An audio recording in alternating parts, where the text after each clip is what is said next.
Hi, my name's Cypher, And I'm the Coyote. and this is Cynical Hookah. And tonight we're going to show you a couple different variations between our bowls, our hoses, our actual physical hookahs, and the coals that we use. So this is the standard drip bowl. Everybody gets this thing when they get their hookahs.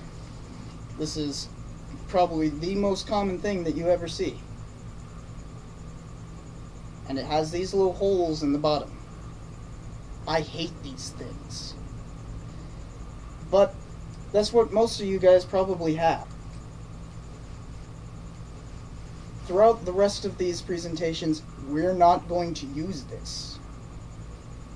The main problem with this is that it's a drip bowl. It literally drips. The whole point of it is to drip. It's supposed to collect all the fluid into this little chamber right here. Unfortunately, it doesn't do that. It always ends up going down the tube and causing a wreck. And, even worse, it's direct from the coals on top all the way down. You have nothing to dissipate that nasty coal taste.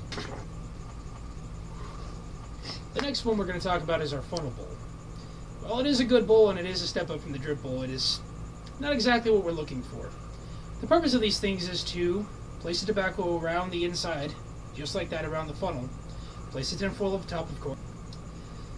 Place the coals around the funnel in order to get a funneling effect. Around and over, down, into the bowl.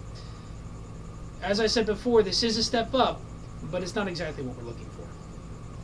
Now this is the Vortex bowl. This thing is awesome.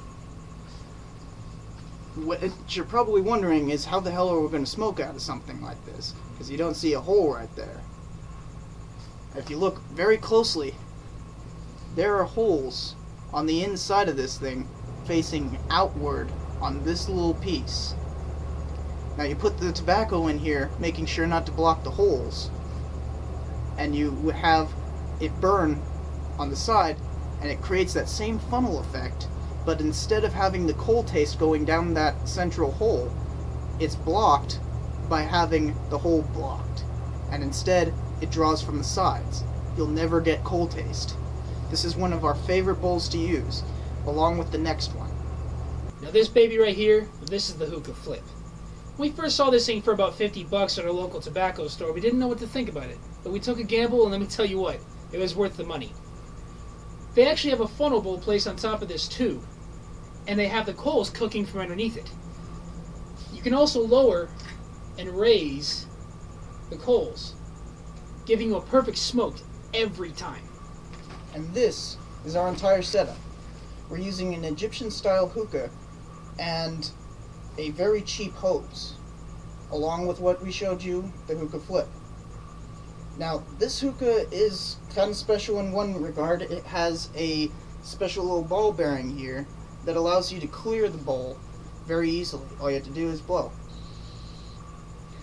This hose is incredibly useful, not only because it's cheap, but it's actually really nice. All you have to do to clean it is run some water through it, blow it, and let it drip out overnight or something along those lines.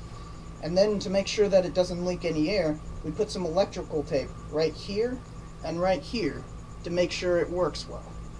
The only other thing we really do to make sure that all of this works is have this little cooler right here. I don't know if you can see it, but in here is the vase, and we put ice inside of the vase, and the cooler helps keep the ice from melting for longer. Even though we're in the desert, it actually stays for 20 minutes, but keeps the cold in the vase for a lot longer. It's incredibly useful. But you can do all this with very simple supplies, with cheapo hookahs and all of this. And that's what we want to show you with this show. We want to show you that you can make incredibly good hookah for cheap, very easily, as long as you're willing to experiment and be creative with it. All I want to see is you guys having fun. There's your basic introduction to the world of hookah. We'll get into more specifics in later episodes, like the coals that we use and why we use them. But you'll learn all you need to know from Cynical Hookah, I promise you that. Don't forget to subscribe.